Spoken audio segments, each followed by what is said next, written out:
तो हेलो दोस्तों, कैसे हैं आप सब। और आज एक स्टोरी सुन रहे हैं जो बहुत ही अलग है और शायद ये आपके लाइफ में बहुत ही अलग लेवल का एक स्टोरी और एक्सपीरियंस प्रोवाइड करेगा।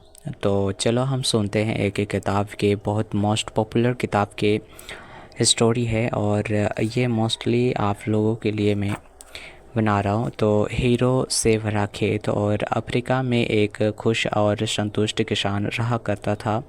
वह खुश था क्योंकि वह संतुष्ट था और संतुष्ट था क्योंकि वह खुश था। एक दिन उसके पास एक ज्ञानी व्यक्ति आया जिसने उसे हीरो की अहमियत के और उनकी ताकत के बारे में बताया। ज्ञानी व्यक्ति ने कहा, अगर हमारे पास अंगूठे के जितना भी हीरा हो तो तुम अपना एक शहर खरीद सकते हो, और अगर तुम्हारे पास मुट्ठी भर भी हीरा हो तो तुम शायद अपने देश के ही मालिक बन जाओ। तो ऐसे बात किसान को बताकर वह ज्ञानी व्यक्ति चल गया और उस रात किसान बिल्कुल नहीं सो सका क्योंकि वह नाखुश और असंतुष्ट हुआ करता था।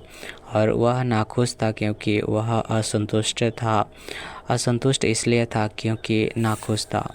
अगले दिन सुबह उनके अपने खेतों को बेचने का बंदोबस्त किया और अपने घरवाले को देखभाल का इंतज़ाम करके वह हीरो की खोज में निकल पड़ा। पूरे अफ्रीका में वह घूमता रहा लेकिन कुछ न मिला। सारे यूरोप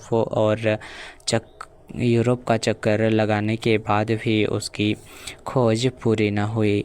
जब वह स्पेन पहुंचा तब वह भावनात्मक, शारीरिक और आर्थिक कमी से बिल्कुल टूट चुका था। उसकी हिम्मत इतनी ज़्यादा टूट गई कि उसने बार्सिलोना नदी में कूदकर खुदकुशी कर ली।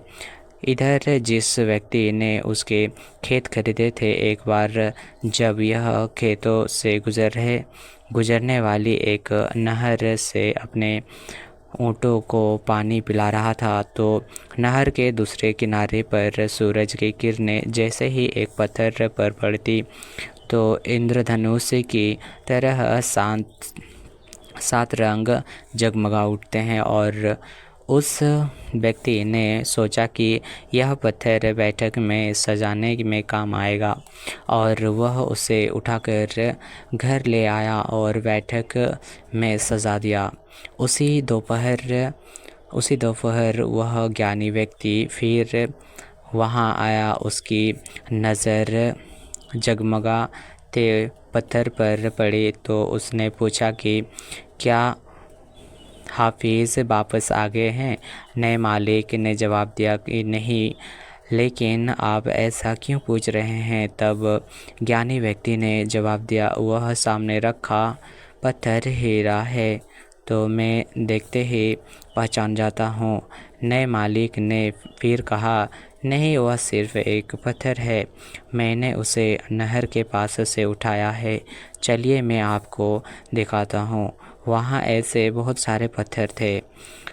वे दोनों गए और पत्थरों के कुछ नमूने उठा लाए और जांच के लिए भेज दिए। सचमुच में पत्थर हीरे ही थे और उन्हें पाया कि उस खेत में दूर दूर हीरे दबे हुए थे। तो इस कहानी से हमें क्या सबक मिलता है? तो इस कहानी से 5 सबक मिलते हैं। जब हमारे नज़रिया सही हो तो हमें एहसास होता है कि हम सब हीरो की खान पर चल रहे हैं और अक्सर हमारे पैरों के नीचे होते हैं। हमें इसके लिए कहीं जाने की ज़रूरत नहीं है, ज़रूरत है तो सिर्फ़ इसे पहचानने की। दूसरी ओर घास हमेशा हरी होती है और जैसे हम ये सोचते हैं कि दूसरे का स्थान हासिल करके हमें खुशी होगी, तो उसी तरह दूसरे भी यही सोचते हैं कि हमारा स्थान पाकर उन्हें भी खुशी मिलेगी।